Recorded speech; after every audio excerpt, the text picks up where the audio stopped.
The reason that most people get cringy around the word manipulation is because they're either pussies or they're fully ignorant of what manipulation actually is. Understand the law of the jungle.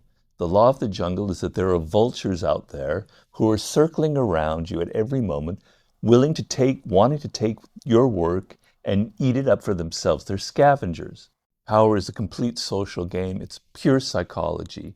It's creating the appearance of power. It's making people like you, making people want to be on your side. I think the biggest lesson that I learned when I first got recruited and I started going through the training with CIA was that professionals, actual professionals, people who know what the fuck they're doing. Everybody's different. Everybody is born with a different DNA, with a different wiring of their brain, with different tastes, with different proclivities, different inclinations.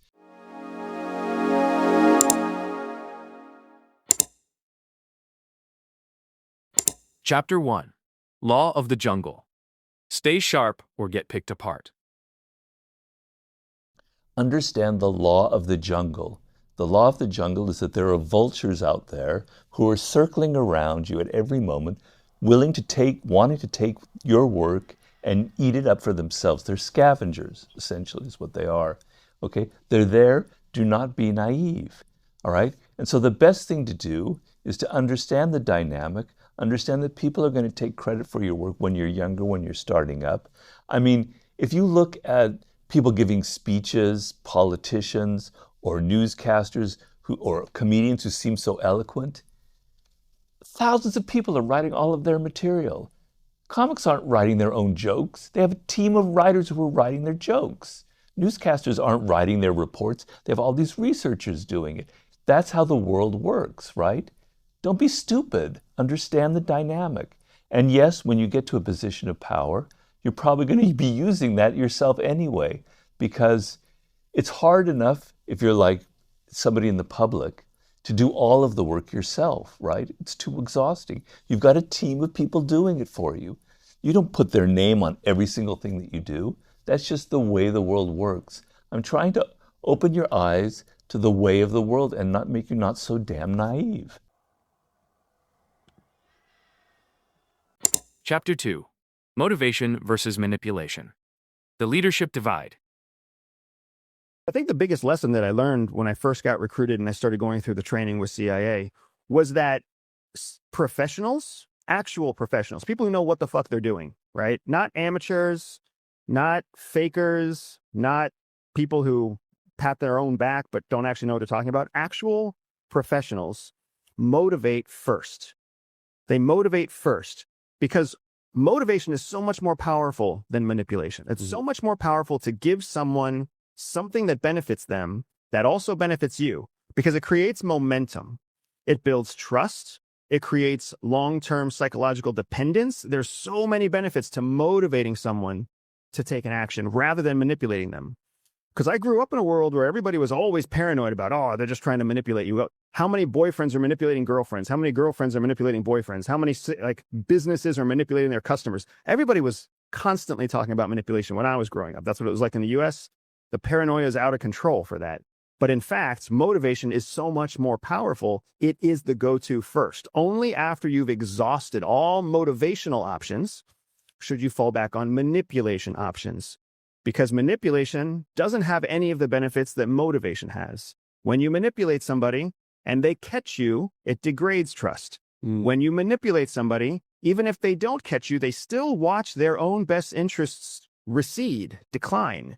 That doesn't motivate them to want to continue doing the thing that you're asking them to do. So it's got a shelf life. What if you're a chemistry nerd, it's got a half-life, meaning that it actually exponentially degrades over time. So you could motivate somebody for the rest of their life, but you can only manipulate them for a limited period of time before they fall completely out of trust and alignment with you. Chapter 3. Everyone is wired differently. Here's how to win with it. Everybody's different. Everybody is born with a different DNA, with a different wiring of their brain, with different tastes, with different proclivities, different inclinations. And when parents try to impose their own values, their own experiences on their child, they're doing a disservice. They're harming the soul of that child, right? So I can credit my parents in the sense that they put a little bit of pressure like Jewish parents always will, right? But they weren't too forceful with it. But I know a lot of people who felt that pressure, got to be a doctor, got to be a lawyer, got to follow this path or that path. And when parents do that, a lot of times what happens is you enter a profession under the belief that I need to make money, that I need to be comfortable, right? Because that's the most important thing. It's to have the insecurity of not knowing how you're going to make a living is terrible. I understand that. But it's not connecting to you, right? And I'm not going to say this about you, but a lot of people who go into becoming lawyers, they do that out of that desire to make money, not out of a connection to law, not out of a connection to the rhetoric of law, to the back and forth element, to the confrontational aspect. It's because they want to make a living out of it, money. And then they get into their late 20s, their 30s, and there's no connection to it. They don't feel it. There's no energy, there's no desire, there's no emotion. And they start tuning out, and their work suffers, and they start, being distracted and thinking of other things. And then slowly as they get older, they feel like, damn it, I missed it. I should have done something else, right? So you have to learn at a very early age to not listen to your parents and to listen to that voice inside of your head that tells you what you want to be. For me, that voice was writer, be a writer, be a writer, not be a lawyer, not be a doctor, but be a writer. And if that voice gets drowned out by the voices of your parents, you're in a lot of trouble. Chapter 4. Power is a social game. Win people, win control. Power is a complete social game. It's pure psychology. It's creating the appearance of power. It's making people like you, making people want to be on your side. And if you're a bully, if you're forcing people, if you're telling people what to do, it's like you create a counter reaction and they secretly resent you and they're going to work against you, right?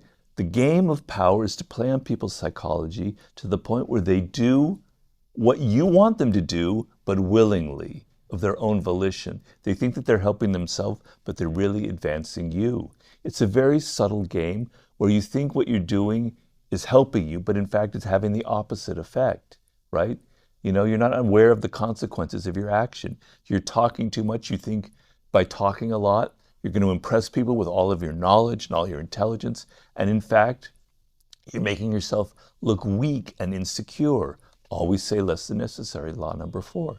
Some of the book is counterintuitive. Some of it is kind of common sense, but some of it is counterintuitive. I'm trying to show you the subtle gradations of the game of power, the social aspect, because knowing how to deal with people is not easy. Nobody hands us a book when we graduate college saying this is how it works. People are very tricky. They never tell you exactly what they think about you. They smile, but they're not really on your side. And so you have to be very alert and you have to understand the subtle nuances of the game of power. Chapter 5. Truth about manipulation. Its influence with sharp edges.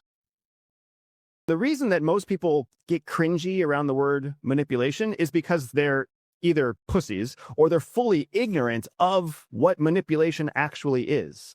Manipulation doesn't happen unless you get what you want and they get hurt. If they don't get hurt, they're not being fucking manipulated. They're being motivated. They're being incentivized, if you want to use a different word, right? They're being directed. They're being controlled. They're being guided, right? That's the difference. Manipulation harms the target in order to help the user or the handler. That's how CIA considers it, right? So that's how I consider it as well. Anytime you're helping somebody else, whether they want the help or not, if they come out the other end better, they've been motivated.